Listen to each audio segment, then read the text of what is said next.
your show. You have a great show. Hi. First time caller. First time, long time. Turn down your radio. Last time listener. Turn down your podcast. Brilliant. Ooh, Trap Jaw followed us. From He-Man? From the internet? Muting this motherfucker. That's my Trap Jaw impression. Mm-hmm. Pretty good. Please stand by. Starting soon. Trust me, we're there. You're there. I assure you, we're there.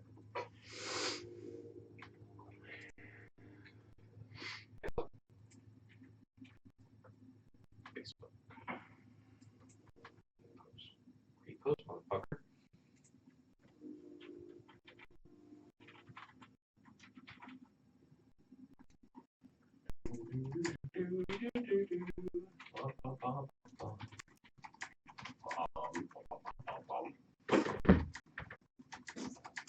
Good Fart noise. Hi, internet. Fart noise.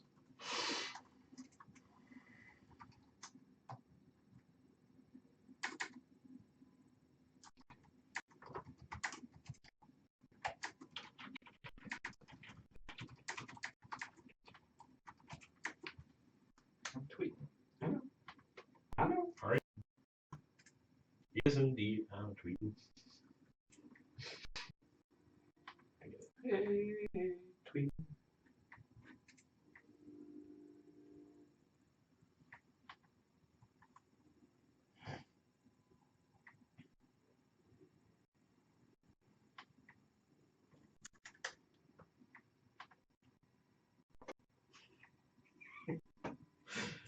Oh, no. Yeah, the description says episode 204, so we've gone forward in time. What? Seriously? Yeah. I'll fix it later. I can't. I'll fix it in type. post. It's alright. I never learned to read.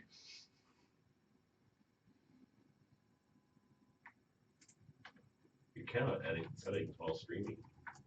What? Yeah. This is the future. I should be able to do anything.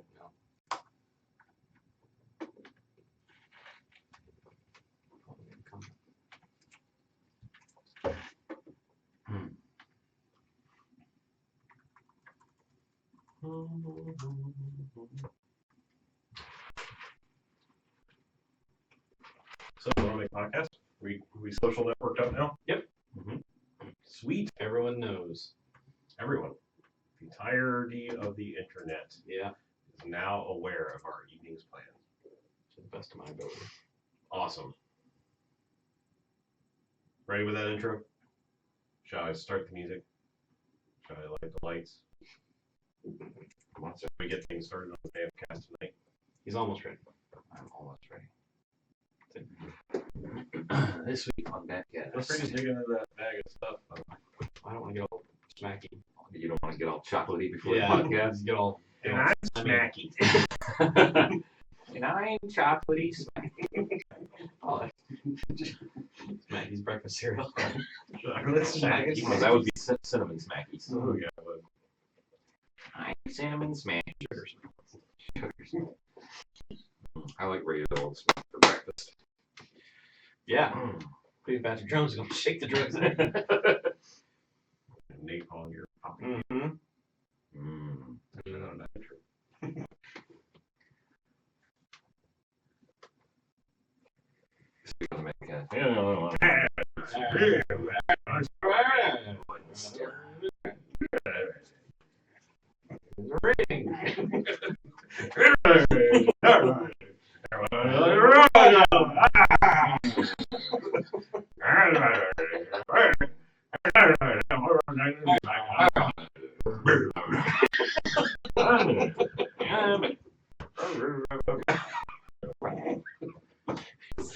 You're so stupid. We are pretty stupid.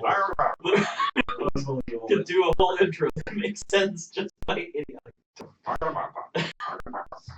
Unbelievable.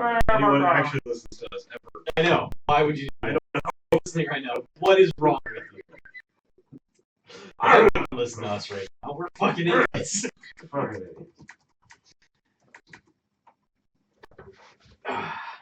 Yeah? Alright.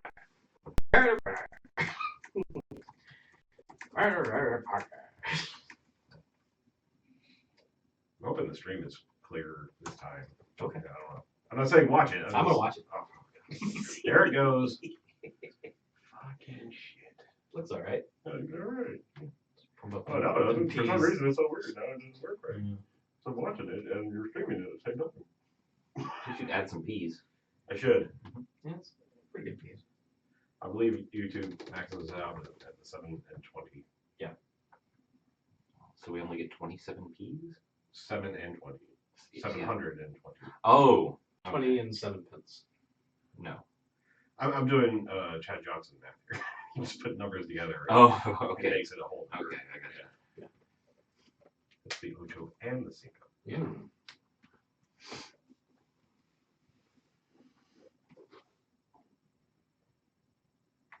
Yes? Mhm. All right. Music. Yeah.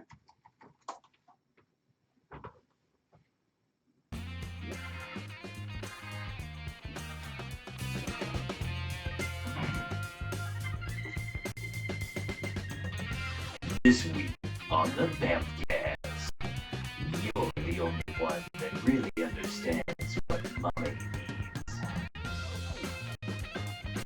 Once done, we're in. Podcast. Totally grossed out now. Mommy. Yeah. Mommy. Yeah. Mommy. Mommy, Number one. you are my number one. Mommy. I'll drink your fucking orange juice. All right, let's do it. Clap. Somebody.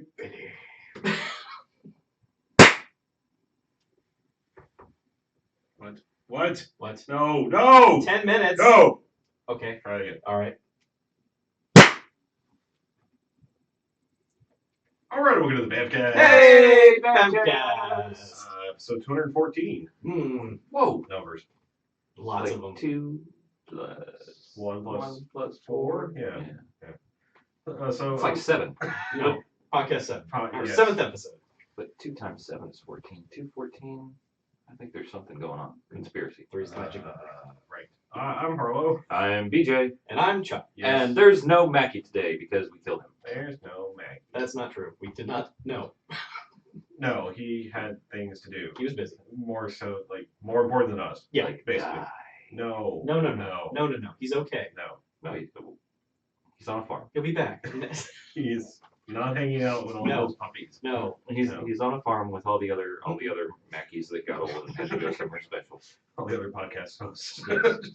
Oh, that's, Farm somewhere. oh dear. Oh, Okay. yes. So, Skyping in. Oh yeah, what do we do? yeah, what's I the don't premise know. of the show? I think each and every week that we go ahead and we watch ourselves a quote unquote bad movie. Oh. And then on top of that, we come in here and we talk about it for the first time. All right. And then on top of that, Uh-huh. the good bad movies, enjoyable bad movies, they get 1-5 jocks and robot jocks. Yay! How about that, Yeah, right? Yeah, that's pretty good. That's pretty good. Yeah. And the bad movies, see, it's a negative sliding scale. They get 1 to 5 bags. That's as in douchebags, and that's after Twilight. Oh, that's Boo. terrible. Yeah, that's a boo. That's a terrible That is movie. a boo. Yeah. That's a bad thing. Yes. But you know what else we do? Sometimes we do theme months. Like a month where all the movies are kind of similar. I don't know if you're with me on this. But Go on.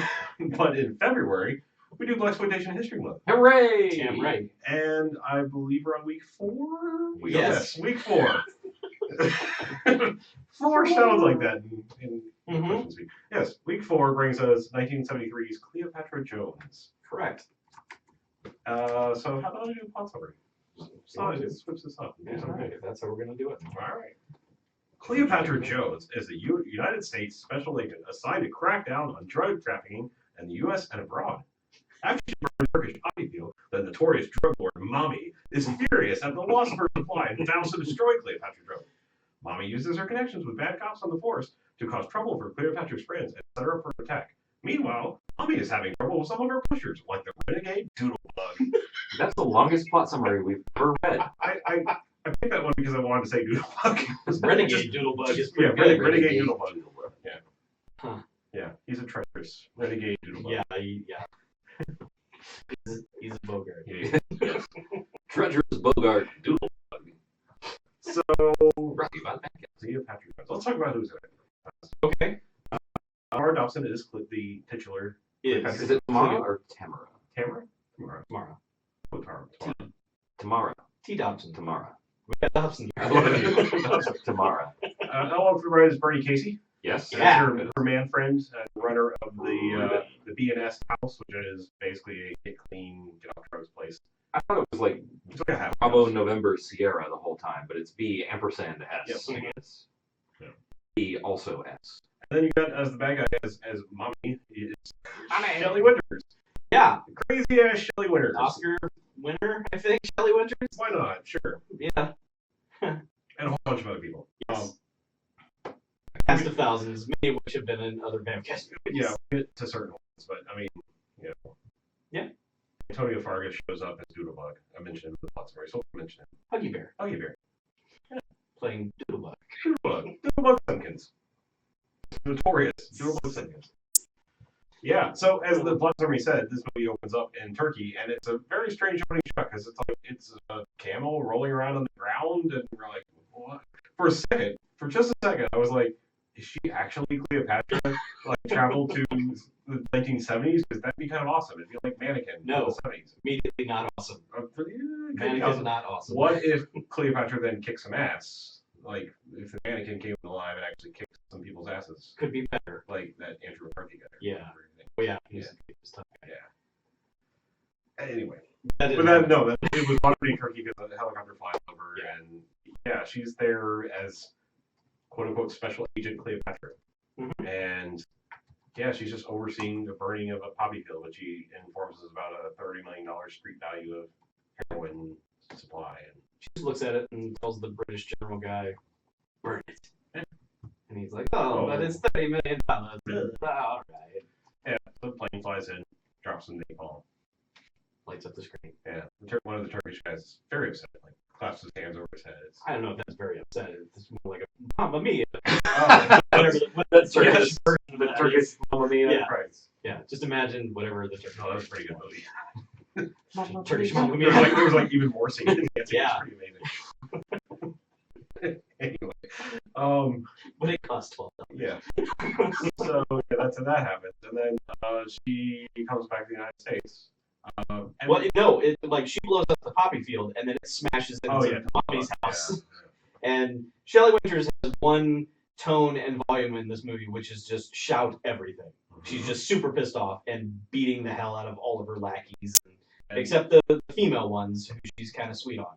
Yeah, and wearing a giant crazy red wig, like bright red, like disgusting wig. It's like Wendy's. Yeah. And yeah, she has a weird cast of minions. She's got Yeah, blonde, half-naked chick, which I think it was the only scene she was in, right? 'Cause Yeah. it's a different chick. it's a different chick in every scene. Yeah. Yeah. And they always understand what she needs. Mhm. But yeah, it's a shame she wasn't in the movie more. But she has lady dressed like I Dream of Jeannie. She's got Yeah, weird I proved that lady. hair. I don't know. Apparently later we found out he's British, but I mean, he just looks like every trailer park guy ever worked for him with a slightly balding mullet thing. Yeah. And yeah, just random dudes. The guy's name's Zap. Yeah. He does have a zap. He does not look like he's zap. No, he looks like Paul Rodriguez. Zap. But yeah, she just dresses him down and she's like, hey, we're gonna get that lady back here. Yes. She says some more colorful metaphors to Literally. get that. Yeah. Oh yeah, yeah. But Once again, white people slinging slurs all over the place. and she's like, well, what's that charity she likes? So let's go bust that up. That'll get her Yeah, back we here. know people. Let's make that happen. Yeah. So, So yeah, that's when like the cops, dirty cops roll in. And, yeah, and it's Bernie Casey's joint where he's just helping the kids get off the dope. Yeah, now there's one guy outside who's like, man, we really need to call the captain on this one. And the other guy's like, no, we don't. We don't have to inform him on everything. We got the warrant right here. He's like, I don't know about that. And Let me do my job. Yeah. You do your job. so, Whatever, dude. yeah, so they literally just break open the doors and start throwing people around. And of course, they're like, what the hell, guys? And you have a warrant, and there's a little confrontation between Bernie Casey and the super racist cop with a shotgun. Right. Um, That's pretty racist. Yeah, it is. And then Yeah, they're like, all right, fine, search the place, do what you got to do, and yet they still like even though everyone is like, hey, calm down, guys. They're immediately like, coffee table, fuck your coffee table. Right. Yes, they start. They're like, let's get the search on, and immediately this flimsy, like you've seen, everything in IKEA is more well constructed than this coffee table, and also there's no chance that you could hide anything in, under, around, or near this coffee table. He just one hand flips the fucking thing. Fuck your table, chips, stuff go flying. And now they kind of accost people as they're searching a little bit, but then they go upstairs and they immediately bring down one guy, and they're just kind of beating the hell out of this guy. Yeah, they are really giving this guy the business. And just like throwing him up against the wall, and then he's like, take it easy. He's like, I'll take it easy. And then he takes him over to the couch and like throws him over and bends him over the couch. Yeah. And of course, like does like the look around, I'm not doing anything suspicious, and then oh look, bag of heroin. And this guy launches into his Shakespearean monologue. Nah, man, that's not drugs. He wasn't the same junkie guy from Black Man, was he? I don't think so. But he gives that performance. He immediately goes into the, please, Bernie Casey, you gotta believe me. Yeah, he wasn't in the movie long enough in Black Man for me to like go, oh yeah, that's him. Yeah. Like He does give the same exact. like immediately gets sweaty and Yeah. like, they framed me. Yeah. You gotta believe me, I'm Putting clean. up his hands. Look, just like, look, no you gotta- worse. Yeah, just please, I'm off the dope. Yeah. And yeah, Bernie Casey's kind of like, man, I don't know. You Might be, but you were kind of a junkie. I mean, that's why you're here. So I don't know. I guess arrest him. And yeah, they get physical and arrest him. And like right after the guy finishes reading his Miranda rights, he just like punch in the face. yeah. And Well, the one guy tries to shotgun him because the guy oh, starts to run away, and the one guy who was like, maybe we should wait, until the chief gets here. He throws the shotgun up in the air like, hey, stop that. But yeah, and then Cleopatra lands at the airport. yeah, and like what she's wearing out in Turkey is odd, especially for Turkish climate, I would think. It's colorful. She is wearing many a dead animal, and it's the 70s version of like, let's not make it look like a coat. Let's just string together some dead animals and put it on. Yeah, she's like an Indian hippie hipster crazy. But this is a little more like, okay, it's like a fur lined coat. Like Yeah. it's just got cuffs and collars are made of pelts. Yeah. But like it's like, okay, that's a little strange that you got out of the helicopter dressed like that. But then when she lands in New York, it's just like, holy shit, okay, lady. This just begins the rest of the movie where every time you see her, you'll be like, Christ on a Yeah. cracker. What the? Somebody thought this was fashion.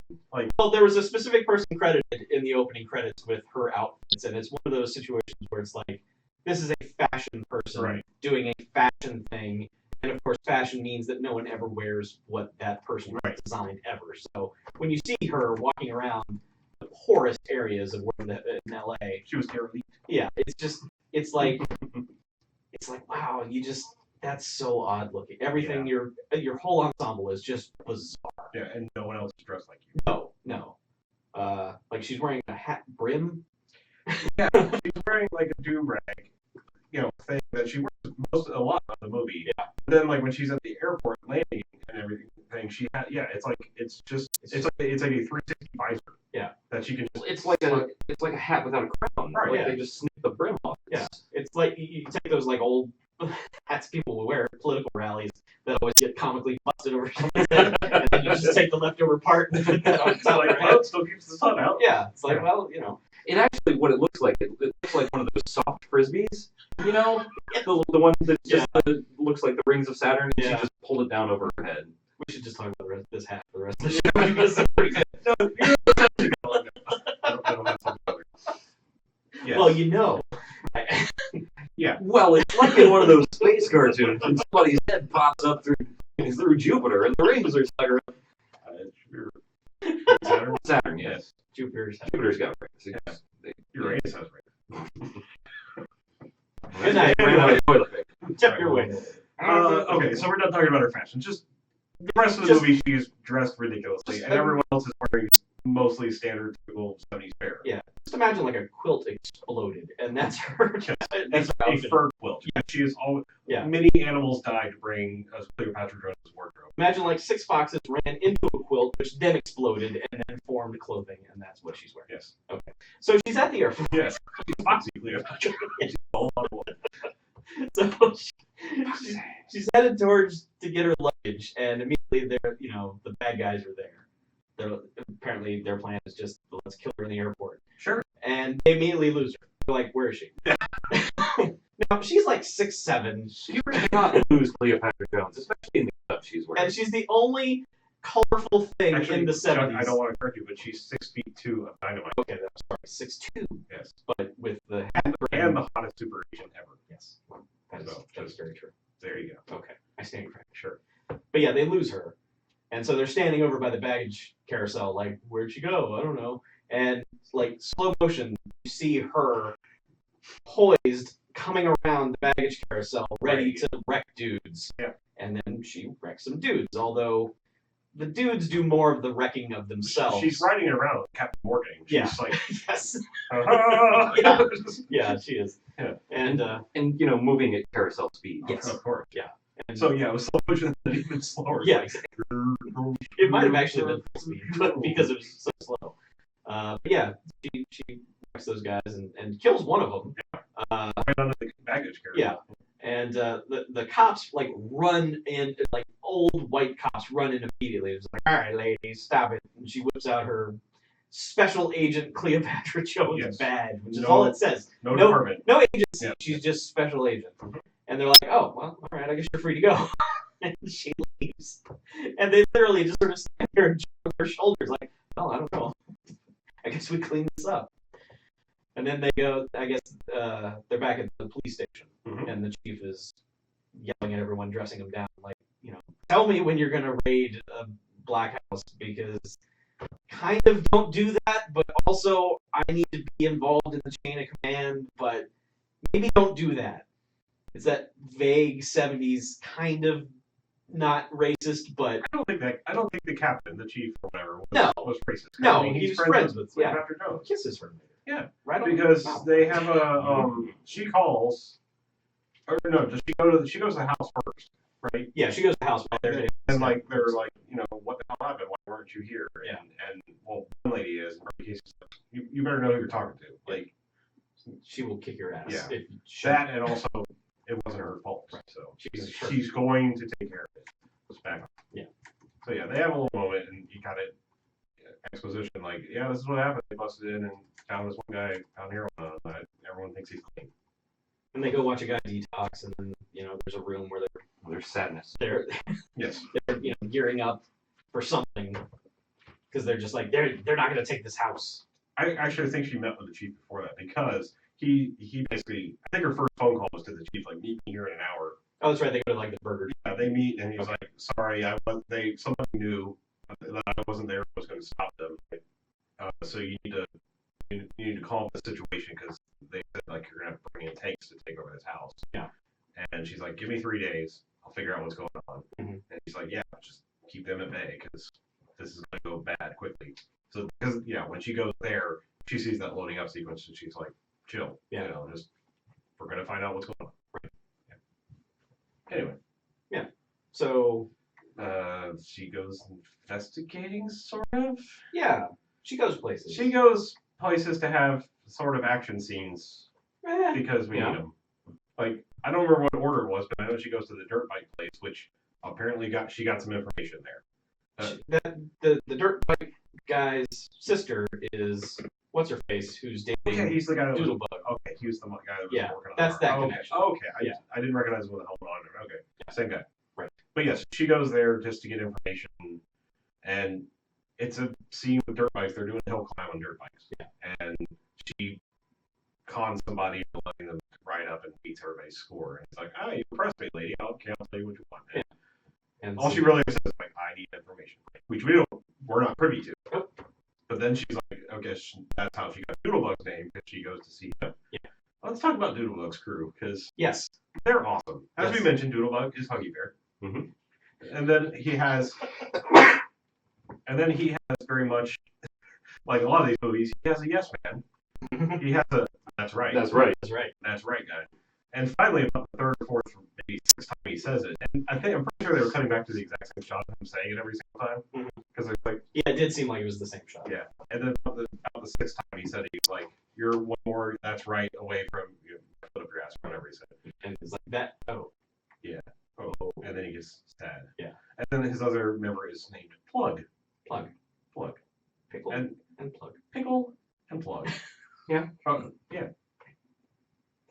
Yeah. Actually, I think Plug was the yes man. Pickle was the other guy. Pickle was the guy who thought everything was funny, right? Yes, that's right.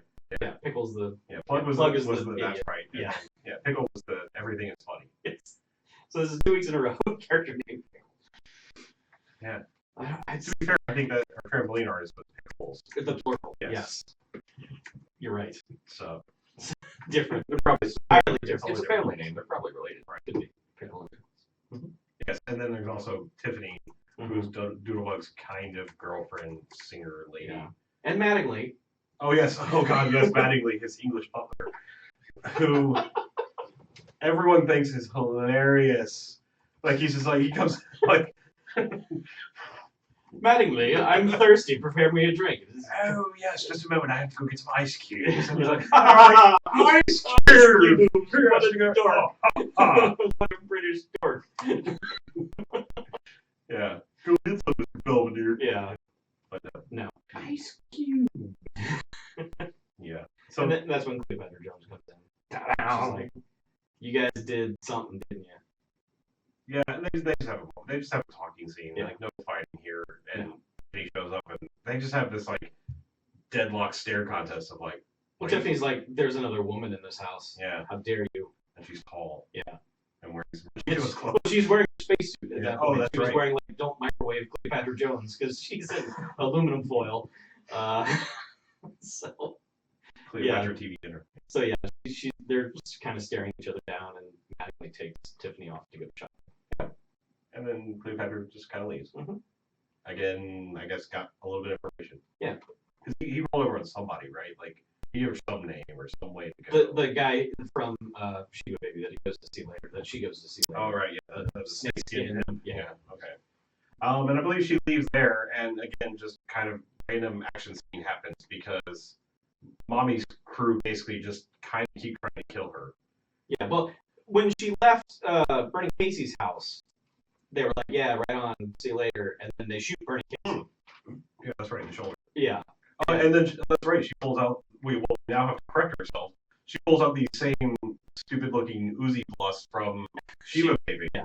which So- apparently Shiva Baby had Cleopatra Jones' gun the Right. entire time. Because, It was passed down. which she pulled out of the side panel of her Corvette, yes. which she just takes the panel off of, and it's another custom fit design to put all your weapons into. It's a gun door.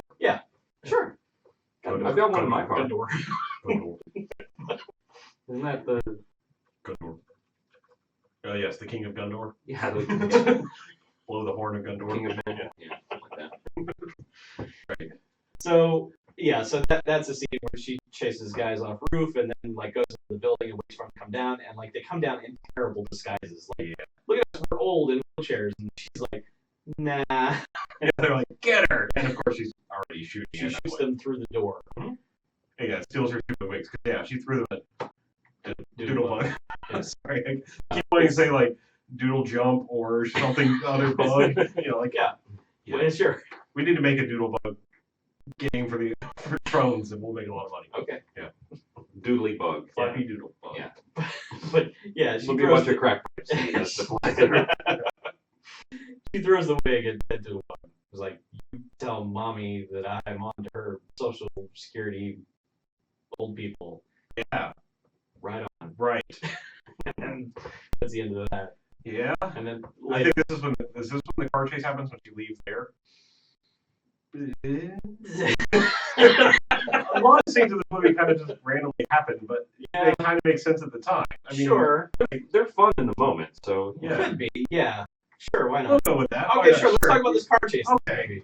It's a pretty good Yeah, car she's chase. just It's driving damn good her, car she's chase. driving her sweet Corvette around, which, by the way, I want to mention, like, was that a thing, like a standard thing where, Corvettes are typically kind of hard to get into and out of, especially for something like, that, like, she had this, like, so. when you open up the door, the part of the T-top raised up.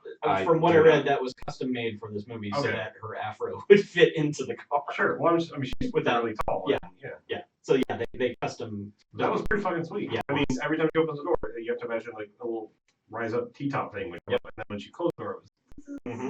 It's pretty sweet. Yeah. It was. Plus, sweet. there's that and Gundor. I mean, it's just good stuff going on in Yeah. the car. This was like Knight Rider. Yeah, but she's just, Black. she's just driving around, and all of a sudden it's like, oh, look, there's a Mustang, another car following me, Mhm. and And car chase. yeah, pretty sweet ass car chase. Like doing some crazy drifts around corners, like almost hitting homeless people that are walking across the street. Yeah. I mean, this is good and kind of dangerous looking stunts. Mm-hmm.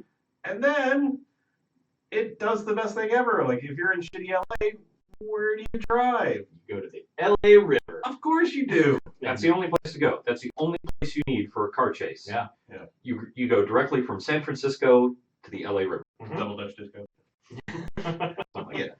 But I mean, apparently there was a gas crisis in the 70s, but there was a water plethora because like, Yeah. I've never seen the LA River as full as it was in this More movie. water than I've seen in there in any movie. Yeah. And But I've seen a lot of they- river basin chases. They do that like it looks like the same entrance you always go into the LA River and where it's some little side street that dips down and all of a sudden boom, you come flying out, you're in the river. And, Yeah. But I mean, they hit some serious amount of water. In fact, I think they fucked that custom Corvette up. I believe they did because it could not get out at the end. They had to Yeah. cut to a different shot of it leaving because it was sort of like, bleh. Yeah. But I mean, they were driving through a foot or two of water. I mean, it Oh, was yeah. a pretty good amount of water in there. Oh, yeah. And like one car drives so far up the side that it flips over. So that car is taken out. Yep. The other car is still going. Also, the car that was eventually taken out by the flipping had already rolled or slid on its side for I don't know a few hundred feet and kind of just and fell back over. And then continued to It also T-boned something. It slid into something and crushed the side because Yeah. 70s steel cars. It was like yeah, sure. Whatever. I was like into a building or something. It didn't make the turn and slammed. That car was pretty messed up until it finally Yeah. flipped in the LA River. But man, like the 70s, like if my car today like slid on its side for 5 seconds, that car would be totaled. Yeah. It would just never drive probably again. just burst into flame. Yeah, exactly. But man, 70s cars, you just push them right back over and keep on going because those things fucking tank. Hey, somebody give me a hammer.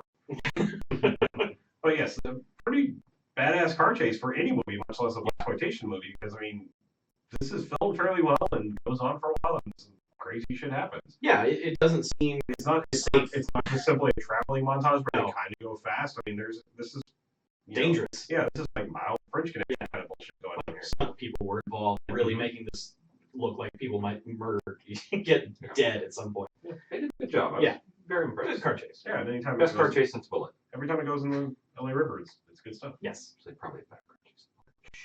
But Everyone remembers that for car chasing.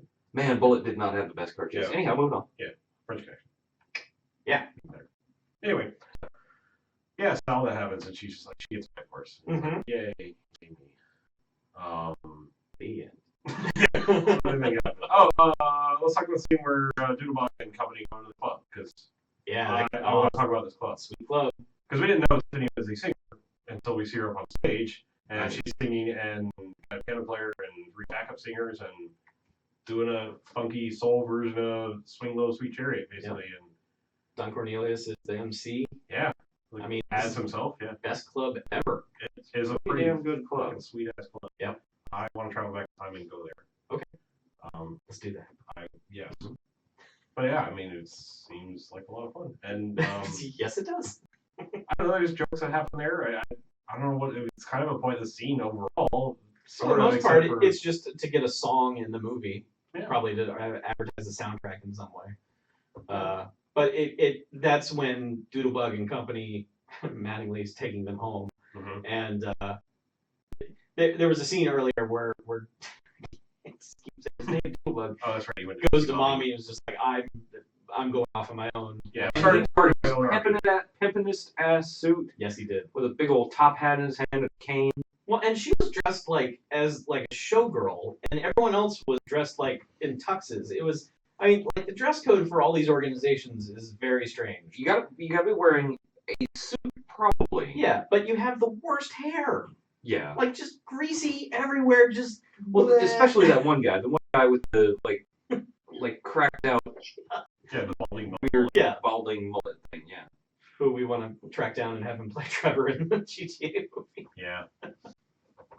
Yeah, that guy was frightening. But yeah, so anyway, Doodlebug has basically broken away from mommy, and she's not having that. Yeah, using the words, I'm going to leave your army. Yeah. I know you've been good to me, but Cleopatra Jones is going to wreck your shit. And I don't want any part of it. Yeah, she's like, how do you know? And she's like, because she already took out 2 of your hitmen and throws weights at her. Right.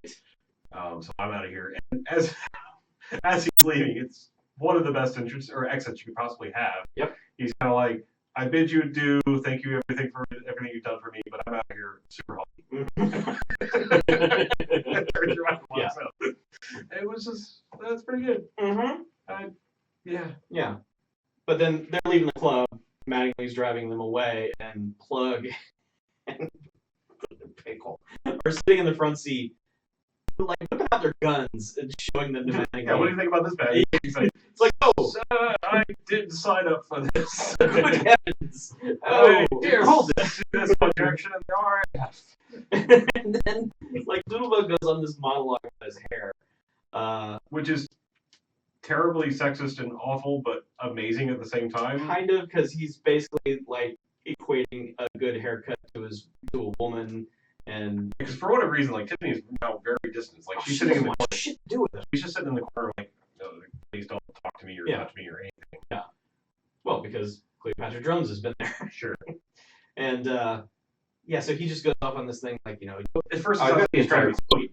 It sounds like he's trying to be sweet because he's like, at Yeah. first, it's like, Hair is like a woman. You treat it good, and it treats you good. Ain't that right, honey? You hear what I'm saying? Yeah, you got to hold it, caress it, and love it. And if your hair gets out of line, you take a scissor and say, hair, I'm going to cut you. Yeah. It's a little bit dark. it does. A little. It turns a little there at the end. At first, it's like, yeah, you know, Yeah. he cares about his hair, so he cares about his women. But also, That's, yeah. Oh, shit. Doodlebug. Doodlebug, where did you go wrong? Yeah.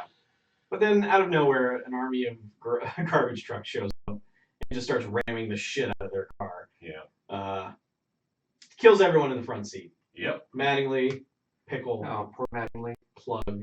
He didn't know what he was getting into. No, he didn't. He was going to be very cross with the agency when he got back. Yes, he was. But he doesn't have to now because he's dead.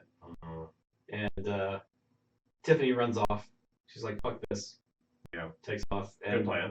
Doodlebug gets out, grabs everyone's guns, and is just like, I'm going to shoot you guys who are shooting at me, but steps out of cover. Well, it's because he's John Woodlebug. I had to get that in. Two pistols. I know, I know. But yeah, he steps out of cover. They shoot him a bunch of times. He makes sure his hair is okay, and then he dies. He died doing what he loved, taking care of his hair. Yes. Threatening to cut his hair. Mm-hmm. Yeah. Menacing And then, women. and then all the, the greasy guy is like, where's the girl? I don't know. Find her. Yeah. And Can't then leave Sirens. him. It's like, oh shit. Well, Yeah, we let's gotta go. go. And then at some point, first of all, Cleopatra Jones is out of this movie for like half an hour. But Yeah. at some point, she goes and visits Esther Roll. That was early on. Yeah, but it establishes that in the back of whatever establishment Esther Roll is running are two brothers, literally brothers, karate brothers, Mm-hmm. who, Side movie, yeah, by the way. yeah, and they have this sort of circle, like, we're gonna fight you, and then it's just It's like the standard thing. Yeah. Like you meet up with It's like, yeah. your old buddies and you're like, I'm gonna son of a bitch, and then high fives Yeah. or whatever. and they're just like, hey, you want to come help me on a thing? And they're like, yeah, sure. Yeah, pretty much. Yeah. That's it. Well, yeah, it's You know, just like she has backup. Mhm. She's like, I think she sends them off to find out about somebody. Yeah. That's another one, a bit of information counter we skipped over. Yeah.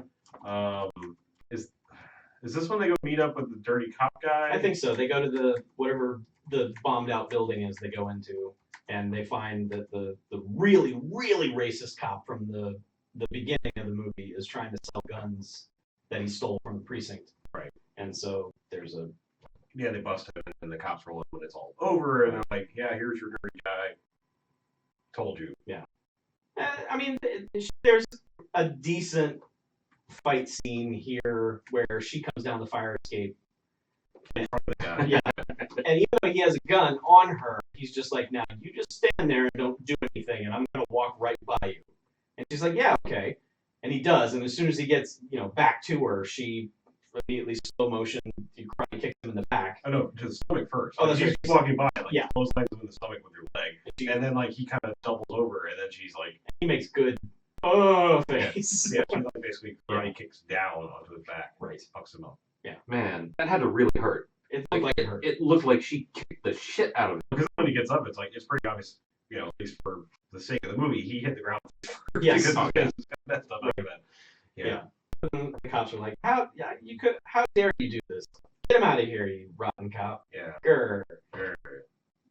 Well, what's next? I think she Jones? goes and finds the snake pimp first, She does, yeah. snake Goes dealer. to find Snake Snake, dealer.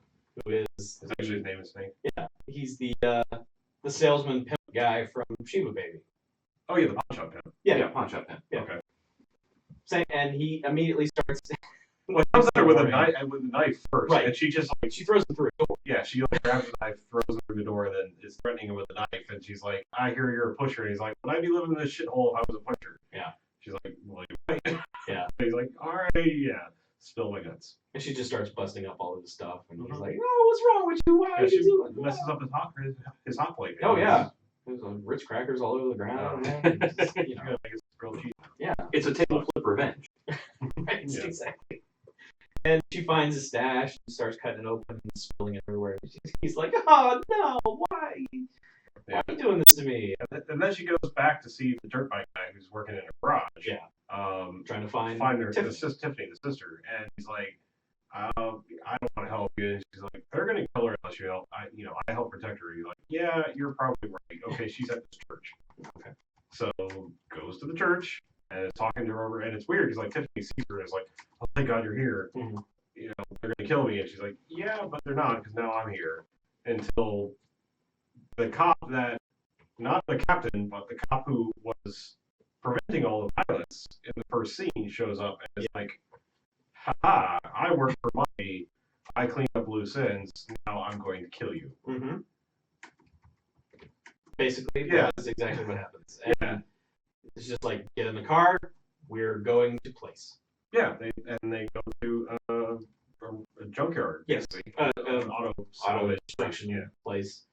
And this just begins the whole thing of we're going to crush this car, find us a good car, henchman. Yeah, henchman, nasty mullet guy. Yeah. I think the guy's name is Tony. Yeah, whatever. I like henchman, nasty. Yeah. But he was mullet British, guy. Yeah. which was really weird Yeah, the considering first time what he that guy talked. looked like. But Okay. yeah, it's like, how's that car going to work? And he's like, it's great. And does the seatbelt work? And he's like, yeah, they steer you right in here. And then she's like, great.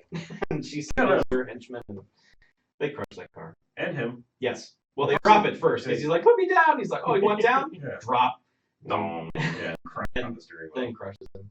Yeah. Spato's ring or Yeah. whatever thing. It's a Yeah. ring. Yeah, he had a bunch of rings. Yeah. Yeah. Weird. I'm glad he died. And then they shove Tiffany and Cleopatra Jones in a car. Yeah, and I guess she's in on this because like she puts up no resistance when there's only two guys with guns. Yeah. But yeah, she knows what plan is coming because they get in the car, they're being lifted up, like hovered right over the crusher, and But okay, does she know that that's coming? Because I would guess so because like she had the opportunity to fight back, and she's just kind of like, yeah, all right, I'll get in the trunk of this car, we're gonna die. yeah, but it's never. I mean, it just seemed to me like it's another one of those moments in a dumb '70s movie where the hero would have been dead She should have been dead in the willingly. first 10 minutes because the old guy had the drop on her at the airport Right. and just missed, and Yeah. then gave her the opportunity to shoot back. Yeah. So she's lucky that guy was incompetent. And, Right. But this is just like a, well, I guess I'm dead now Yeah. scenario. But luckily, the entire neighborhood shows up. Well, it starts with like the guy that's running the crane is about to drop them, just gets punched from off frame, and Yeah. Bernie Casey Right. throws them out of the crane and puts them down on the ground safely. I guess on the other side because it seems like nobody knows what's going on. Yeah. And they get out of the car and they're like, why am I not hearing crunching sound right now? And there's a bulldozer coming over here. Why is that happening? Yeah. Yeah, and it becomes And it's just like Crazy 100 dudes are running around fighting the three henchmen that are. Yeah, and it. it's the brothers, it's the Karate brothers, it's Bernie Casey, it's like some random, well, like all the adults from the BNS house, and then like a couple of kids. Like there was a scene where she had some kids watch her car because they were like, "Oh, that's got mag wheels. What do you think we could sell those for?" She's like, "Hold on a minute. Yeah. I will pay you $1 American dollar to watch my car." Guard this car, 20 kids. And then they go crazy, like, "All right, you point up over here. You got Bravo. Yeah. You watch 12 o'clock. I get 6. Fan out, cover 2 by 2." I mean, basically, Standard Oscar movie. Isaac. What reload? Well, the implication is that in this scene, everyone that Cleopatra Jones has encountered in this movie has come together to lead this charge to rescue her. To save her ass. It just doesn't make any sense how that happened. Movie. I know. She had to know, because like I said, she was just so like, all right. Yeah, because she was telling Tiffany screaming her head off, and she's just like, no, just should Should be fine. be all right. We're gonna get crushed. So yeah, they're Crush it, bro. Yeah. But yeah, so I mean, everybody comes, everybody fights everybody. There's a couple of really good action things. Like there's a guy climbing up a ladder, like a metal construction yard ladder, and one of the karate brothers just kind of comes up and goes punch through the arms, and I always love that punch to the face. And that dude is like instant dead. Yeah. He's just like he just drops down, eyes wide open, just I've died. Yeah. I mean, there's some decent fights, and then.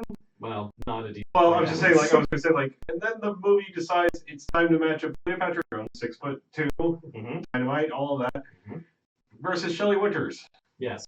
who wasn't like Poseidon Adventure large, but she's still an elderly-ish. She's big enough to be lady. called fatso by Cleopatra Jones at that point as a horrible insult. Right. Yeah. And so they fight.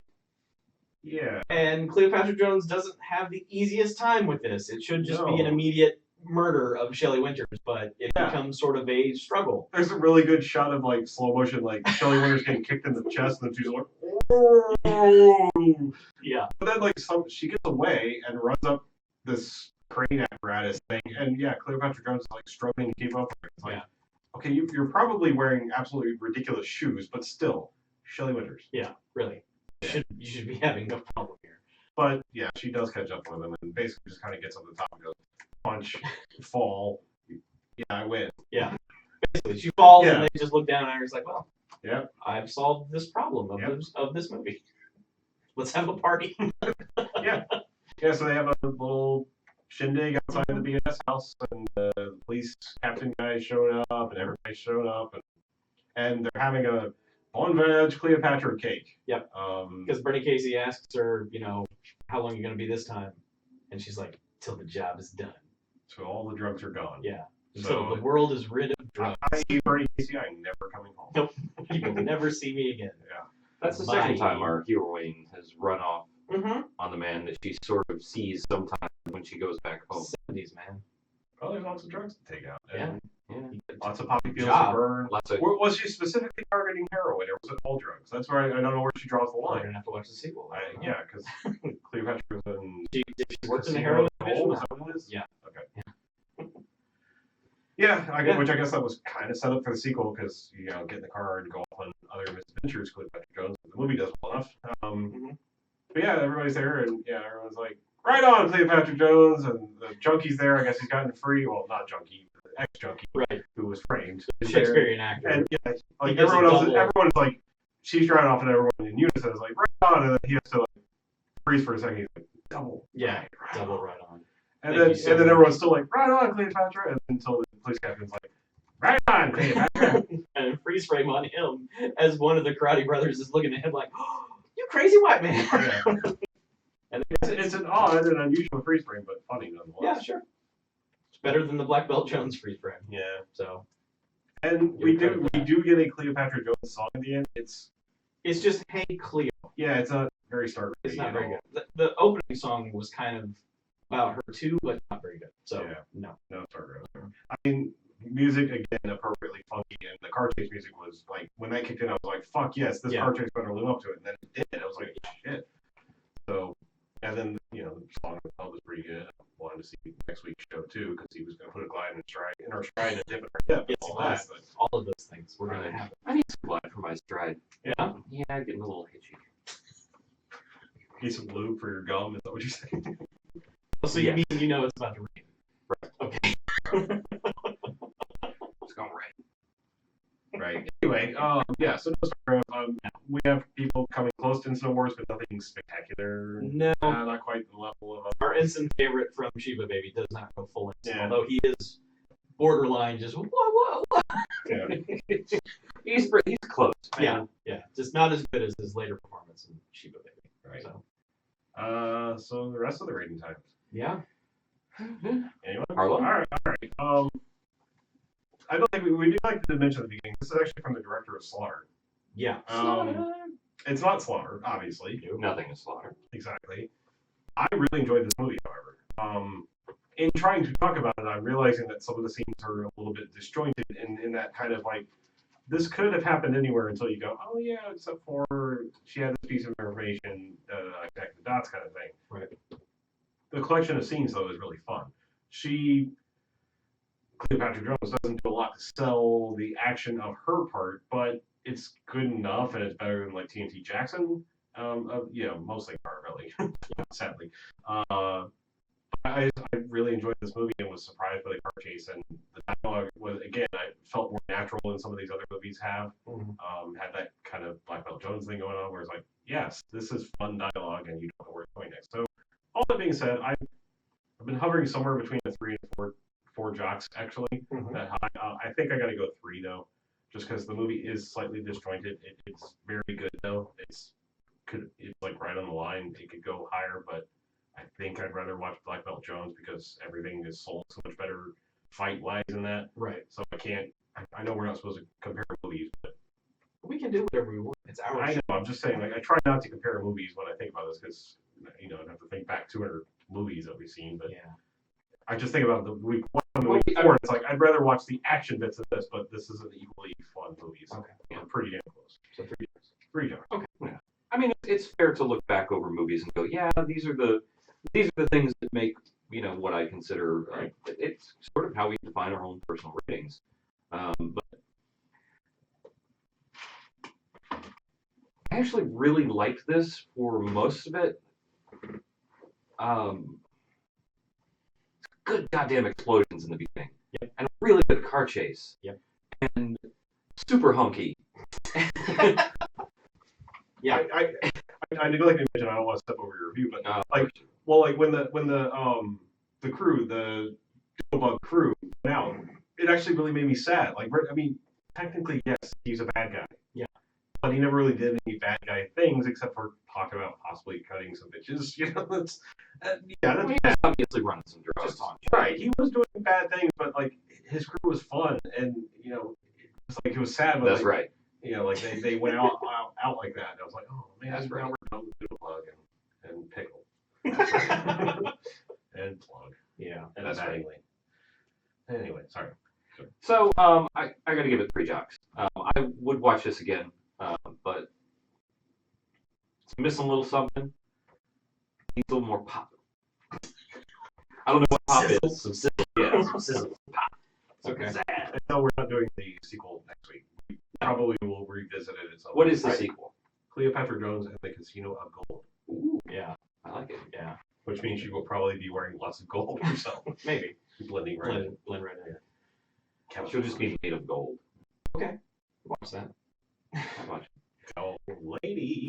I'm gonna give it 2 jocks, and I just feel like there are 2 crucial things this movie needs, which is 1, a plot, and 2, a capable lead to pull off the title role. And Tamara Jones, or Dobson, sorry. Dobson. Dobson here.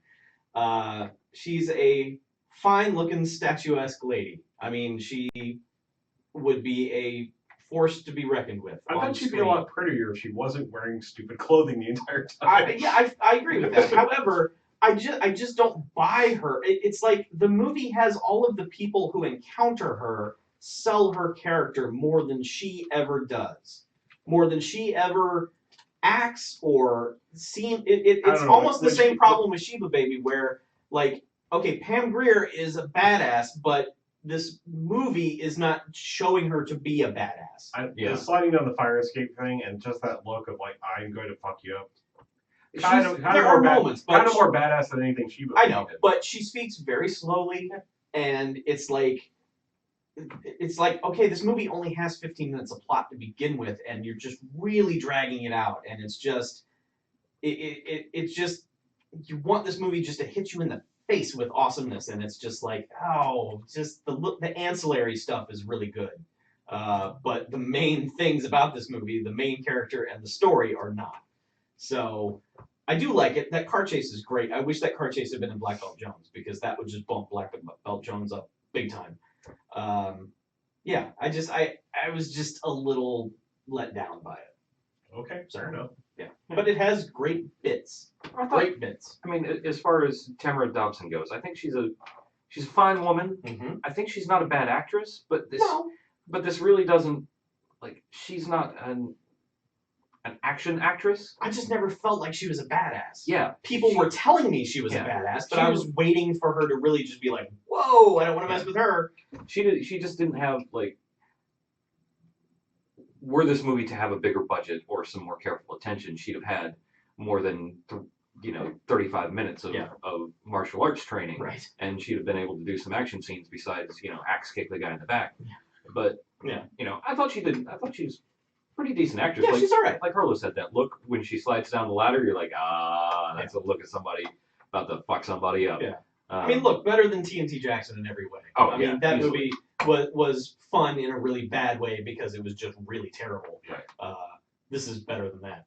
I really hope the sequel might be like The Order of the Black Eagle to this. One would hope. I don't want to build it up, but I mean, Obviously, if they had enough pull to say, hey, let's do it again. maybe they had some budget. So, who knows?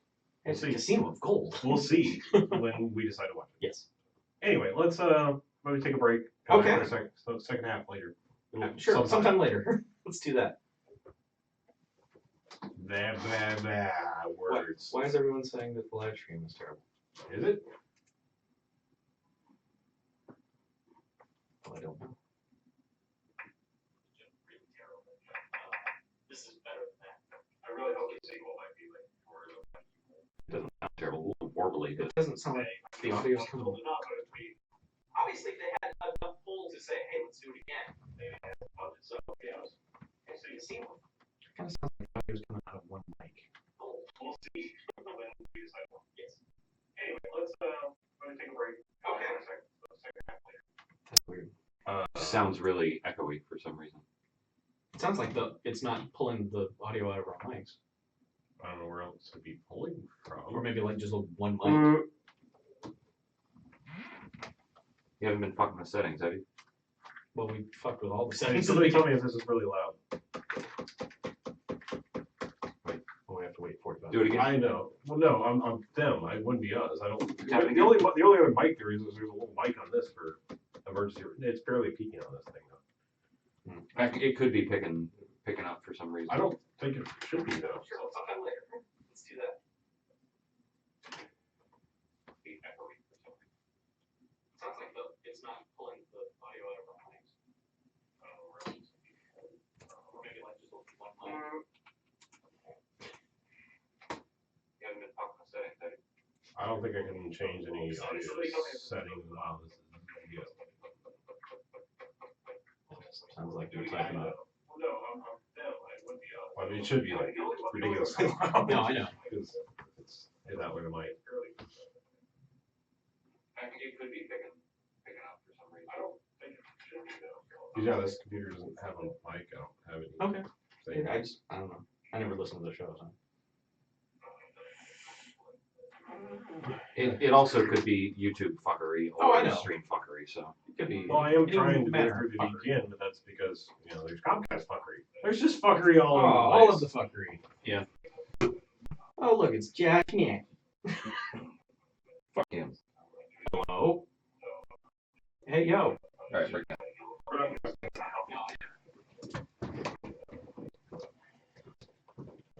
Yeah, that's what I was thinking.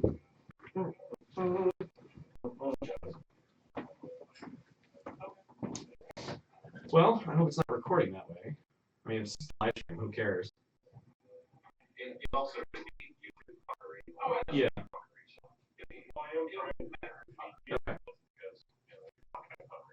Okay. All right, well, we're gonna tinker with it. Okay.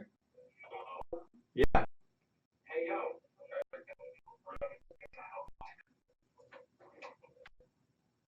That would be great.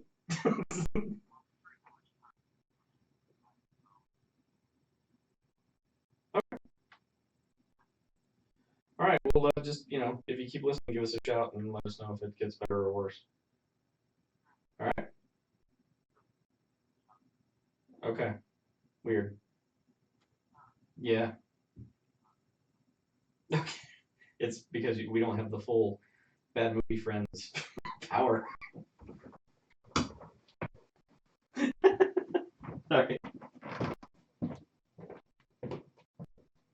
Yeah. Okay.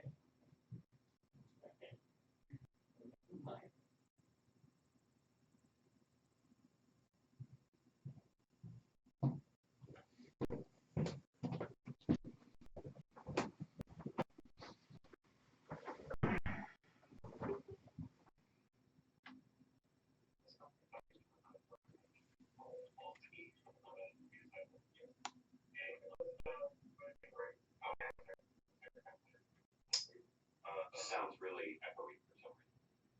Sounds like it's not pulling the audio out of our mics. Or maybe like just one mic. You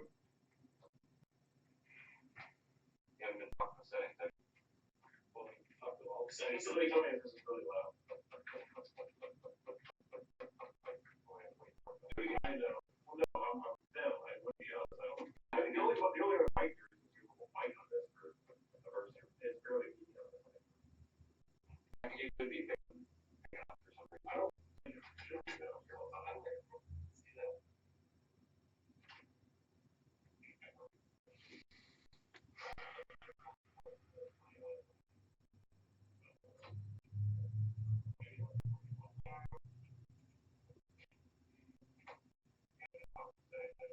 I don't think I can change the size of the session.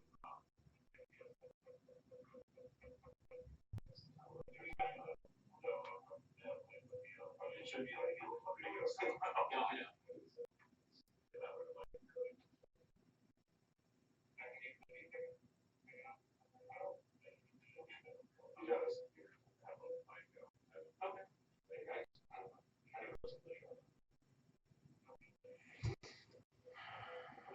know.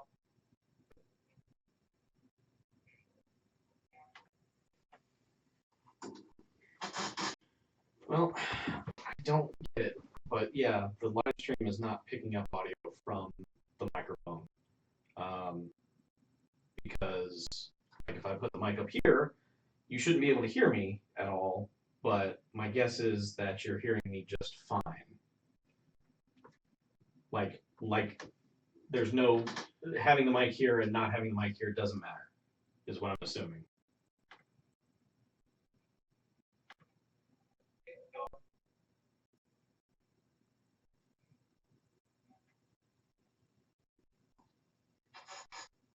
Well, I don't get it, but yeah, the live stream is not picking up audio from the microphone.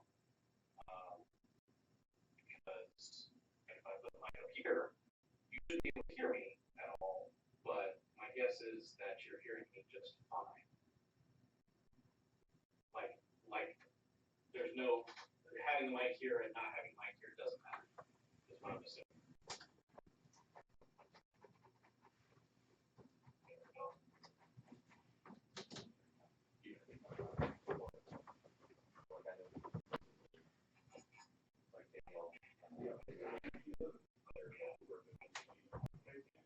Yeah. Mm-hmm. That's the way Georgia is. They're a bunch of cunts. So my audio is the same, not talking into the mic. Where the hell is it picking up? I don't know what mic it's pulling in from, but if I speak into the mic or don't, there's no difference. I know what it is. It's pulling it off of the fucking webcam. That's what it's doing. Ah. Jesus Christ. Sweet. Ah. See, now I'm loud. I'm loud now, aren't I? And I'm also in your face. Ah. I just thought about that. The webcam has a goddamn mic on it. So can we switch that, or? I have to end the stream. I can't mess with the settings. Yeah, it's picking up pretty well. Yeah, it's pretty good. My audio is the same, not talking. I don't know why you even think about that. At least they seem to be able to hear us fairly well. Yeah. Is it still? I guess it's still coming through the. I know what it is. No, I don't think it's doing both. I think it's either one. Sweet. Oh, see now I'm loud. I'm loud now. And also your cheeks. Okay. All right. We figured it out. Sorry They're about still that. here, so We'll deal fix with that next week. just That webcam would stop disconnecting. That's what the problem is. Yeah. Move it all around. Fucking computers. fucking computers. Very good. Sick of these things. Durr. I don't have access to email, so I do. okay. I have not vetted any, so I have no idea what I'm going to be pulling up. But... Well, let me. Mackey's listening in the chat. I just talked to him. Hey, Mackie, do you want us to read emails?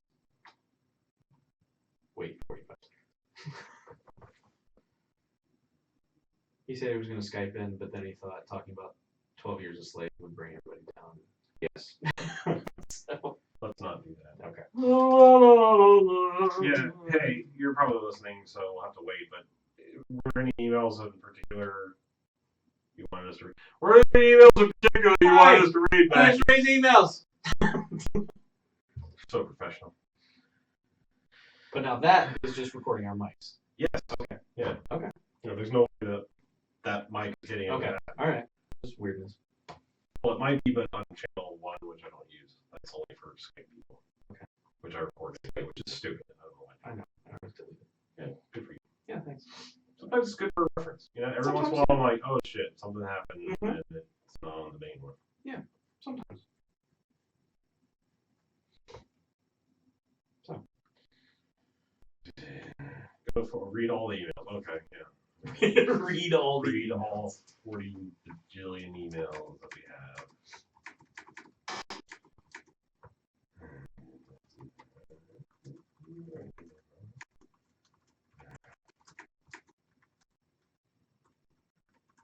I'm the only one that has emails, right? I don't have access to email.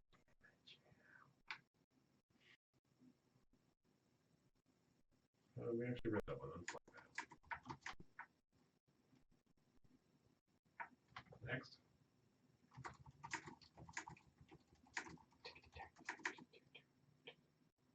Sorry, no. Oop. Oh god. We can't do that. That's too long.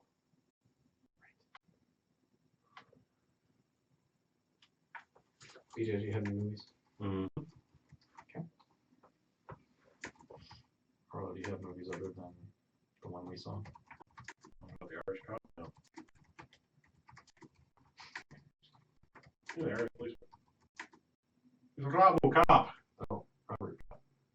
Rob O'Cop. No.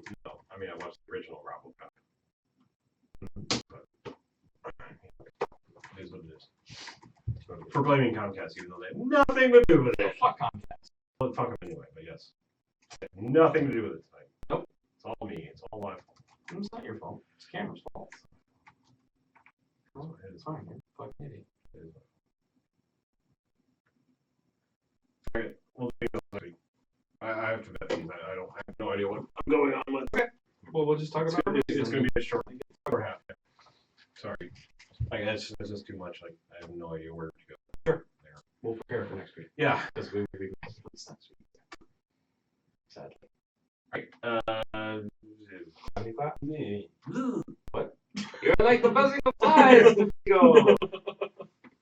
The upper nest side. All right. Hey, second half number 2 of 2. Hi. Hi. Like FX, I think we got the movies. We have a couple. We have some. Brought to you by, not FX. I will throw in my 2 cents before Chuck and I talk about the new movie that we saw. And probably spoil it, but I watched the original RoboCop. Robert O'Connor. Yeah, I watched that 4K cut that you talked about. I really didn't notice the director's cut stuff so much. Like you talk about the quality of film changing. I really didn't notice that. I mean, I know what scenes were the director's cut stuff because it's the super ultra crazy violent stuff, but I didn't really see. It stuck to me for some reason. Though. Yeah. It's been a really long time since I've seen that movie. Now I think about it. It's strange because in some ways that movie completely holds up, and in other ways it really doesn't. I still really like it, but the plot of that movie is very strange. I get the message. I think is still strong and still holds a lot of weight. Mm-hmm. But the plot of that movie is very strange. Like it's kind of like, all right, shit happened, and now you're RoboCop, and that happened really fast. And all of a sudden, like you're on the street, and it really seems like it's a speeding chase to the end at that point. Like the second he becomes RoboCop, it's like there's a montage of like RoboCop cleaning up the streets, and then plot. You know, like here's the plot. And we're gonna wrap this all up real quick. It's a very strange pacing of the movie, and don't get me wrong, still like it. It's just I've forgotten how strange the pacing of that plot is. Anyway, said all that because we watched the new 2014 RoboCop. Yes, we did. So I set my expectations for this very, very, very, very, very low. I was very interested in seeing it because of the cast, but past that, I was like, fuck, remake, god damn it. And also, I had the direct taste of Total Recall in my mouth. I was like, last time I tried to do a Paul Verhoeven remake, I hated the Total Recall That's good. remake. So I actually ended up strangely really enjoying this movie. I think I've enjoyed it more than you, based on our brief talk post movie. Maybe. I mean, I thought it was okay. Things I like about this versus the original is I like that they slowed down and really. This was very much an origin story of RoboCop. Like that was spread out over the entire movie instead of like, boom, you're RoboCop. You know, it was like going into the process of what they had to do to create this and all of the crazy shit that they had to do. Right. And also, I like that they basically just put him in a robot suit and he is the guy. You know, he's still, everything's the same. He's still Murphy. Like every emotion there is just, you happen to be in a robot suit. Right. And they're like, yeah, except now you have all this cool robot stuff, but your emotions are getting in the way and you're still hesitating like a human. So they slowly drain him of those emotions until he's just robot guy. And so I like that aspect of it. I thought that was a lot more interesting of a idea to have going on. Yep.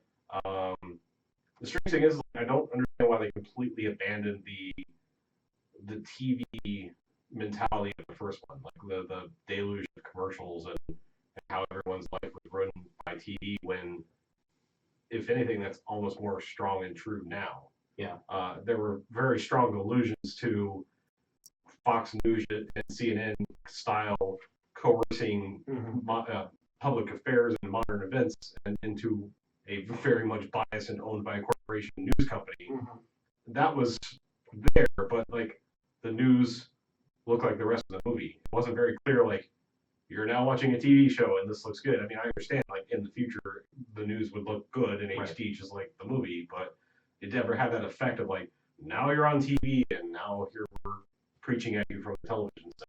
It doesn't do the world building that the original RoboCop does. Right. The original RoboCop really sets you up in the, okay, here's what this universe is. This one is just kind of like, it's maybe a little in the future. Okay, that's it. Yeah. So, I mean, I thought they could have played that up more. I mean, maybe not necessarily just with commercials and things like that, but I mean, you know, everything on TV now is a reality show. I mean, get in on that. And, you know, they probably looked at it like, if we do this, everyone's just going to see it as an attempt to ape the original. And they wanted to do their own thing. It could have been clever if done right. I'm just saying, like, but whatever. It is what it is. And I thought the action for a modern action movie was fairly well filmed. There were a couple moments where it went completely shaky cam for some strange reason, which I thought was a little strange. But yeah, I really like the scenes that they set up to be RoboCop versus bad guys, and here's how he's so much more technically superior than them. And even the crazy fights at the end were filmed fairly well. I'm assuming that this was pushed hard for 3D. I mean, assuming there were 3D showings of this? No? I don't think so. No? Okay. I just got that impression because, like, it had that, like, whoa, pull back the cuts and the crazy movement because we're going to be showing this in 3D feel to it. But maybe that's not the case. I don't think they did. Maybe it was just somebody going, like, I'm sick of crazy, swooping, stupid camera motions. Yeah. I'm going to slow it down a bit. Maybe. But yeah, overall, I liked it. to me, it did feel different enough that I don't necessarily want to say, oh, I liked it better than the original, or I like the original better. It's like they're their own entities, and I like them both for different reasons. It was different enough. Parts of it felt very smart. Parts of it felt like people sitting in a room throwing ideas off each other. Like, okay, how would this situation be in a movie made today? Like in the 80s RoboCop, you basically got this corporation acting totally fucking crazy. But because in the 80s, no one really knew how corporations were running. They were just sort of faceless and you had no access to them. So you could just come up with any kind of fantastical idea for what was happening behind the scenes at a large company like that. Whereas now everything is so transparent. So they were like, well, let's make this stuff super, not necessarily realistic, but it's not as crazy over the top as 80s Corporation was. I just kind of feel like the last third of that movie just kind of happens. It's just sort of like, hey, here's some stuff, and now it's over. And it's like, oh, well, I wasn't ready for that. I kind of felt like there should have been more here. I'm not exactly sure what was going on here, except that you needed an ending, so you just kind of moved some pieces around and said, go do this. Yeah, And I hate to say it, but I mean, I'm not supposed to on podcast rules. I got a very strong Batman Begins feel from this movie, and the good and the bad, because that movie is a very similar thing of like, you know, build character, build character, build character. Oh shit, a plot has to happen, so wrap that up in the last third. Right. I forgive it in that because I enjoy the character building so much that it's like, yeah, okay, it has to have an adventure and something crazy has to happen. So yeah, sure, throw it all in and, you know, heel turns and everything has to happen. Right. But I mean, like Michael Keaton gave more of a shit in this movie, I thought, than he had in a long time. I was like, oh, there's crazy Michael Keaton. Yeah, he was crazy yes. up a lot of his lines. I mean, really, just like I was just laughing at it because it was the Michael Keaton I remember enjoying. Gary Oldman, understated but good, really good. Like he's giving this his all. Like he is just like, this is the most important role, you know, not period piece movie that I've done. So just sell it. I hate to say it. I mean, it's always fun to have him on board, but there was really no reason for the character to be Samuel L. Jackson. No, I don't. It was in a strange sort of way. It was almost distracting because it was Samuel L. Jackson. a little Like, bit. Yeah. I mean, like, because he has zero interaction basically with any of the other characters. I mean, he's the TV show host. Yeah. So it almost should have been, you know, your Anderson Cooper stand-in guy. It should have just been like somebody who seemed more like a news guy instead of like, oh, there's Samuel L. Jackson, and I guess he's doing the news. He didn't seem like the type of guy who would be hosting that kind of show. Right. Just, you know, it just didn't. That didn't necessarily click. However, I was glad he was in it. Exactly. That's what I'm saying. It's like, it's not like I would go, oh, damn it, Samuel L. Jackson. It's just like, well, yeah, okay, it's good he's in it, but Yeah. it doesn't have to be him. No. You know, I mean, But I'm glad it was. Yeah, he gets some Samuel Jackson in late in the movie, but it's like, at that point, it's just like, all right. Yeah. You know. Yeah, and even the guy from Sorcerer's Apprentice was actually tolerable. The marketing guy, Jay, whatever his name. Oh, Jay Baruchel? Yeah. Okay. I didn't know we hit a point where he was not tolerable, but okay. Well, he's always kind of like, I remember when I was going to watch The Sorcerer's Apprentice, I was like, oh, this guy, just stop being that guy. And then he was tolerable in that. And then when he showed up in this, I was like, okay, his character's all right here. He sort of, you know, it's like when they had the scene where it's like, what's he doing? He's going to go solve his own murder. He's like, well, why didn't we think of that? It's like, okay, that's a believable character. He's all right. And it was, I liked a lot of the little ancillary characters, like Jackie Earle Haley. Yeah. Yeah, I mean, Haley like, is awesome. supporting cast-wise, this is a very well-stocked movie. Like, it gives you enough reason to care about all these like, other little characters. He was a kind of minor character, but like he was a serious asshole. And I was like, yes, do that. Yes, you're good at this. Yeah. But I don't know. I enjoyed it. I just, some of those characters don't get the resolution that seems like they deserve. It's just sort of like, oh, that happened. Well, all right, I guess. I'm in for more if they decide to do more. I don't think they will. No? It costs too much and maybe not enough. Oh, okay. Everyone's still watching the Legos. Yeah, oh yeah, Lego destroyed it. But yeah, it's as I've told other people, it is the best thing associated with RoboCop since the original RoboCop, and there has been a ton of terrible RoboCop things since. I mean, there have been 2 sequels that were terrible, and 2 television shows that were terrible, and like 3 animated series that were terrible, and Well, there was a straight up kids cartoon. oh yeah, it was like RoboCop and the Robo Friends. You know, I mean, it was just Oh, it's like as bad an idea as the Rambo cartoon. It's like, really? yeah. Do the kids have any reference to the original Yeah. material? It's like your movie is about a cop put into the worst crime situation to stop it. It's not family friendly. It will never be family friendly. He's not just out solving crimes or getting cats out of trees. I mean, that's just dumb.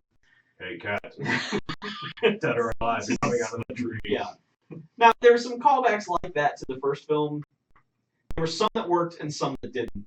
I think him saying that was a bit of a reach because in the original movie, he said it as a moment to where a character later would know who he was. Yeah. Here, he just said it because RoboCop said it in the original. Now, like the whole buy that for $1 twist thing that they did, I thought that was the best way to work that in possible. See, that's funny because that's the one I was like, oh. Oh, that one was fun. If they were going to put it in there, that was the best possible way they could have done it. So I had no problem with that. That's weird. Just completely backwards thought. I was like, when they worked out it, I was like, Okay, all right. Yeah, whatever. See the movie. Don't see the movie. Whatever. I liked it. We don't give a fuck. Welcome to the BMFcast. We don't give a fuck. I like Bob, Thanks, the come again. police officer. You know? Yeah. That's fine. It was fine. BJ, you're on. What'd you see? I watched fucking in Bruges. Ah, That's good. Okay. It is. what the fuck you watching, Bruce? I was looking for something to watch over dinner, and well, that's what I do. Sit down and generally watch on the TV show, stream video games, or maybe movies. That's the intro of World my is show. your place. Yeah. Through the magic of Netflix, and I was like, I've never seen Bruges. I've heard things about it, so I should probably watch it. And I got like 20 minutes in, I guess, and I had finished dinner. I'm like, I don't know. I'm not really feeling this. I'm going to play video games or something. So I went and played video games or something, and came back the next day and was like, eat dinner again. And That was partially my fault because your video game console status said you were in a game and you were in Netflix watching a game, and I was like, hey, you're in a game. Let's play game. yeah. Well, I mean, I was finished with dinner, and I really wasn't feeling it, but I went back to it the next day. It takes a little bit to get going and kind of hook you, but I think the thing that bothered me at first is it said dark comedy. That's how it was kind of billed on the Netflixes. And dark. Yeah, and the first part of it was just like, all right, it looks like it's going to be a very boring guy sitting around in this medieval bullshit town for a long, long time. All right, well, because there's not a whole lot that's really. No, they're just seeing stuff. Yeah, there's nothing like. It's a travelogue almost. Right. There's nothing terribly dark and there's nothing terribly comedy about it, and there's certainly no action. But when I went back to it, apparently like 3 minutes after I stopped, that's where it starts getting good. Colin Farrell, awesome. Brendan Gleeson is never bad. So he's awesome. Yeah. It happens. And I don't know what particular region Colin Farrell's Irish accent is from. I think it's called Ireland. What particular fucking region? Oh. Fucking Ireland. Yeah, fucking Irish. Whoa. It's the green part. No fucking shit. I bet there are leprechauns there too. There probably are. They're Barney Stones. Yeah. But it reminded me a lot, for some reason, of Ardle O'Hanlon from Father Ted, which is an Irish show about 3 priests that are banished to an island. I think I've talked about it before. Mm-hmm. But there's something that I find really hilarious about that accent. It's just there's something about I don't know what it is. There's just something about it that just makes me laugh, and so I really enjoyed that. I'm like, Colin Farrell's. I didn't know he was Irish, so I looked it up. I'm like, is he Irish? Because that's a really good accent. If he's not, no, fucking, he's Irish. Yep. But I really liked it, and it did turn into dark comedy and dark. And I really like that. Ray Fine, of course, is great. The problem is that I didn't really look at the cast other than Colin Farrell and Brendan Gleeson, and he looks like Ray Fine, but he kind of looks like somebody who just looks like Ray Fine for most of the movie. And I'm like, is that Ray Fine? It is. Is it? It was. And it didn't look like him for a few minutes. I'm like, I don't know. Maybe it's some other guy that just looks like him. And yeah, it's Ray Fine. But really enjoyable. Are you gonna try some Seven Psychopaths next? You guys' next movie? I don't know. You should, yeah. I say yes. You should totally do that. If it's available, yeah, absolutely. Okay, tell me the deal with Seven Psychopaths. Sell me the movie. There's 7 psychopaths. Well, one of them was Sam Rockwell, and Christopher Walken, Colin Farrell, okay. Woody Harrelson. Yeah. Some other people. It's a bunch of people you like. Sort of ensemble cast. Yeah. Brendan Gleeson. Tom Waits. No. One? Yeah, Tom Waits. Yep. Yeah. I might have to wait to see that one. It's another kind of dark. Yeah, it's pretty dark. It's not as dark. It's a little lighter, but it's still like saying that is like it's still pretty fucking dark. Right. Yeah. I'll have to. I mean, Let me ask you this: do you enjoy Colin Farrell's facial expressions when there's something weird going on? Yeah. That's Seven Psychopaths. Okay. It is lots of reaction shots of Colin Farrell. He is like the Matthew Broderick of that movie, where weird shit's happening around him all the time, and he's just making faces like, "What in the fuck is going on?" And he's just along for the ride. If that's enjoyable to you, then watch Seven Psychopaths. Very good. I mean, I was thinking briefly of doing directors, going through their filmography, but Like I short. it's just He only made 3 movies. yeah. There you go. But it's kind of easier for me to just bop around because I'm a very moody film watcher, so I can look through like a bunch of movies like I want to see that, but not right now. Maybe later. Yeah. But My favorite ones are the ones where you do that and like you watch it and you're like, why the fuck did I watch this sooner? Like it's like, yes. I watched In Bruges. That's what I did. I was like, how did I not want to see this movie? Yeah, well, like I did that with In the Loop. I was like, political talky thing, and then I watched that movie and I was like, oh my god, Yeah. this guy. Yeah. And then the TV show too. Mm-hmm. When I found that out, I was like, there's a TV show? It was the same guy? Doctor Who? It's crazy. Yeah. Speaking of Doctor Who, there's a deleted scene from In Bruges where Matt Smith was playing a young Ray Fine. interesting. They don't look a bit alike, Not but, really, but no. it's on YouTube if you want to take a look at it. It's Okay, I'll look that up. very young Matt Smith. Is it? I mean, is it worth actually watching, or is it just kind of? It's worth watching as a curiosity because Okay. it's Matt Smith. Right. A lot of people have a huge anything crush on him. So Yeah, he's kind of popular on the internet. Oh, yeah. Yes. I may have heard him. Kind of a big deal. I'm not going to talk too long about it, but I've been watching True Detective as the entire world has. Damn right. I'm enjoying the show. I have to say, but I will punch you. No, I have to say, but like, it worries me about the state of our world because that show is so goddamn bleak that I'm like, how is anyone getting up and going to work after they watch this show? And maybe it's because I watched 4 episodes in a row. I know there's only 5 out right now, but I didn't make it the last one. Mhm. I was like sharpening my knives at that point. But yeah, I mean, it's good, but like that is not a show you should shotgun. In case you were thinking about it, just don't do what I did. unless you want to shotgun yourself. Possibly, yeah. But I made it to the scene at the end of the 4th episode, which is what apparently made the world lose its mind in television shot history.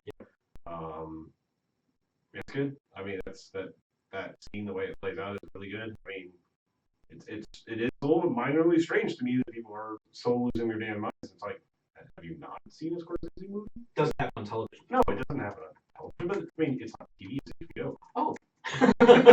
I'm just saying, like, I mean, it's already a high enough quality show with bringing in 2 very large actors and other people you recognize, and But still, you just don't see see it on TV. Yes, I understand, but I'm just saying, like, there's Children of Men, there's Scorsese. These things have been done. Sure.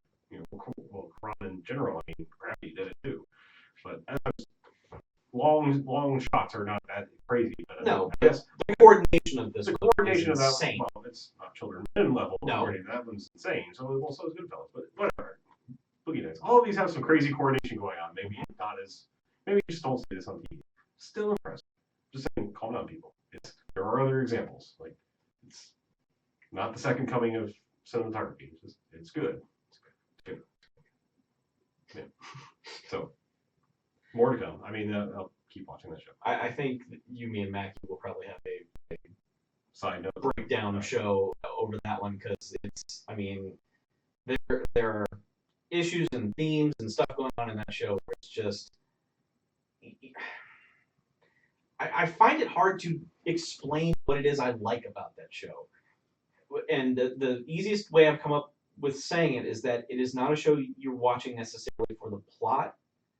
The plot is sort of important, but the performances and the characters that you don't normally get in anything who are that tolerable to watch is remarkable. I mean, just really remarkable in terms of just, you look at Matthew McConaughey and you think about fucking failure to launch and just bullshit that he has done in the past where he is just, I'm pretty guy, Jennifer Lopez, man. Look at me. I think he's pretty good dude, bro. Whatever. But I just like how. His boxing name? Yes. His boxing name? Because Mackie and I were talking about this. He's sort of doing a reverse De Niro at this point, which is he made all of his bullshit Hollywood movies first, made a bunch of money, and now he's doing projects for the respect and the acting. Whereas De Niro kind of like was all about the acting forever, and then he was just one day was like, fuck it, I'm making the worst shit ever. Oh, man. Well, you know, but yes. But Oh, yeah, here.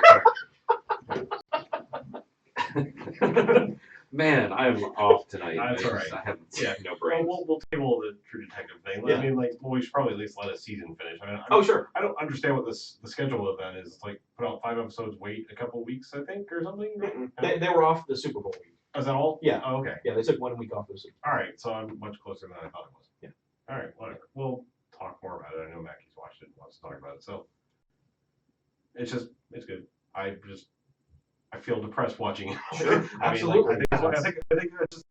I think my point was that it worries me that it's so socially acceptable. Like, oh my god, this show's so good. And it's like it would worry me in the same way. Like someone saying like, I want Silence of the Lamb like 100 times. I'm like, then you have issues. Yeah. Like, Oh, it's a good movie, but my god, like it's like watching Seven too many times. Like, okay, you're now on a watch list. But think about this. Think about Sundays in particular, the shows that people are marathoning. You got True Detective, like Breaking Bad, Game of Thrones, Walking Dead. I mean, they're all just massive sorrow. Well, that is what people want now for some reason. Okay, Walking Dead is for example. The other ones, I mean, I don't feel that way about Game of Thrones. Like, bad shit happens there, to be sure. Yeah. But like, my problem with True Detective, if there's a problem to be had, is that it's so bleak and there's never a break. Mhm. Like, there's very little comedy or like uplifting at all ever. Uplifting comedy, yeah. I think there's some awesome comedy in that. Occasionally. I think there are lines where it's just like, fuck yes, that is just one of the best things ever. All right, I didn't want to bring up all of it. I'm just saying, like, other ones, like Walking Dead, yes, I will give you that. There's very little, like, hope in Mhm. Walking Dead. But, like, Game of Thrones is, like, there's funny shit and then, like, fuck yes moments where, like, Right. it changes your emotion. This is just, like, watching True Detective again. Fair enough. Yeah. But the happiest moment of that show is probably the opening credits. The theme song's pretty happy. So, yeah, that's all I've been watching. All right. Anything else over there? House of Cards, anybody? Yes. You're watching it? Yes. Okay. Great. We'll get your opinion when you're done with it. Yeah. Okay. Yeah. Now, Yes. should I even approach House of Cards? It's not that much to consume. No, but is it the type of show you think I'd? Well, I don't really know. It's, I mean, Was it like West Wing or? I think I watched the first 3 episodes. I'm going to go back to it. It's not that I dislike it. It was just like, I don't remember what happened. It was like, okay, back burner this for now and go on to something else. Yeah. I could see where it was building to. Like the first couple episodes, I was like, okay, this is very much political talky. Not super interesting. And I could see themes building in it. Where it's like, I think you have to get through the first couple before you go like make full judgment on the show because it was very much like, okay, southern boy, lawyer man, talking about politics, and like, well, I'm just a lawyer, like that kind of thing. And then like once you start to cut through the layer of bullshit of like that kind of good old boy politics, like okay, there's some other things going on in the show. If you like sort of intelligent political conversation, but set in the darkest, most evil universe of all time, it's kind of like that.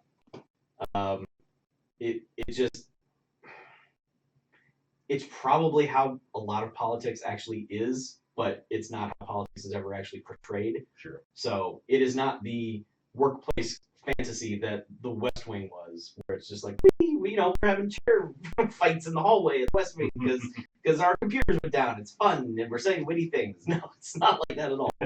That made me think of another show I just started watching. I was doing a Netflix Hulu thing where I was like, what are people talking about that I haven't seen? I watched the first few episodes of Brooklyn Nine-Nine. That is way funnier than it deserves to be, and I can see why people are. See, I bailed on that show. Really? Yeah. I don't know.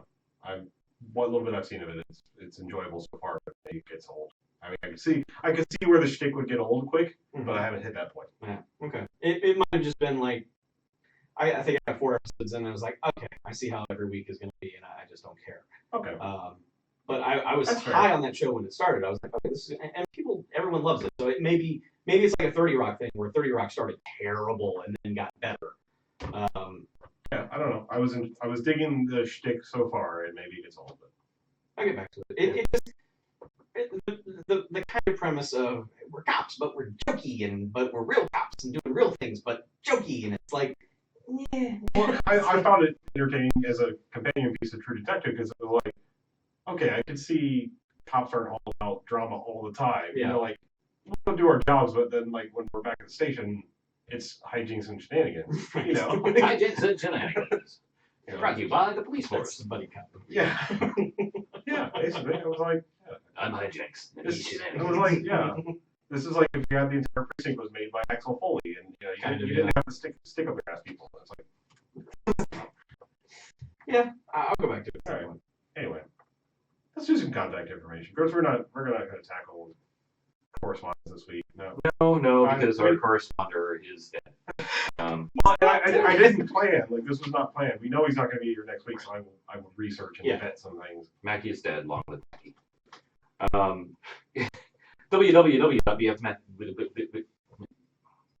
www.bmfcast.com. Check out the buttons on the right hand side that lead you to all our social media stuff, and give us a call on the Garfield phone 905-JOCKS-BMF 910-556-9263. Keep them short and sweet. Tell us how much you love us. You can hate us. It's okay. Whatever. Right. That's it, man. Okay. Let's get out of here then. I'm Arlo. I'm BJ, And I'm Chuck. and this is BMFcast Up. Next week, we try to resurrect Mac. We tried, but we're probably going to fail. Let's put a Ouija board in the middle of the table.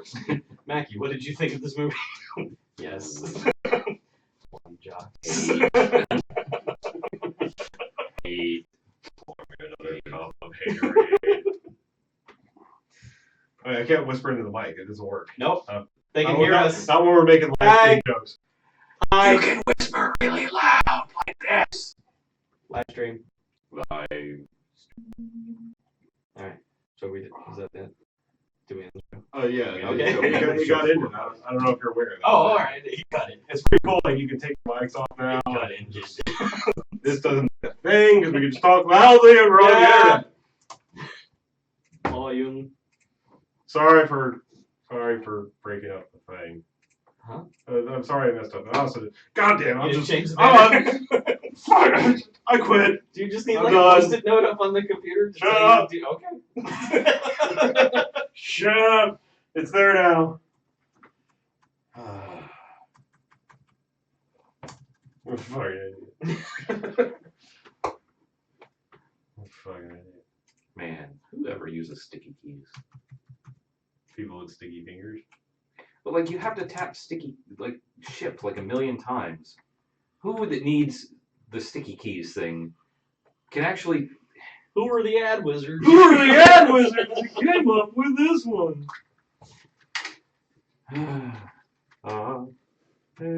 So So we're out before 11. So obviously the reason we're always here late is Mackie. Obviously, put two and two together. I mean, shit. Out in record time. Goodbye, see you. Bye, Mackie. Bye, live stream. We're turning you on, Sky, but we're also rockets in turning flight. you on. Mackie's gone tonight.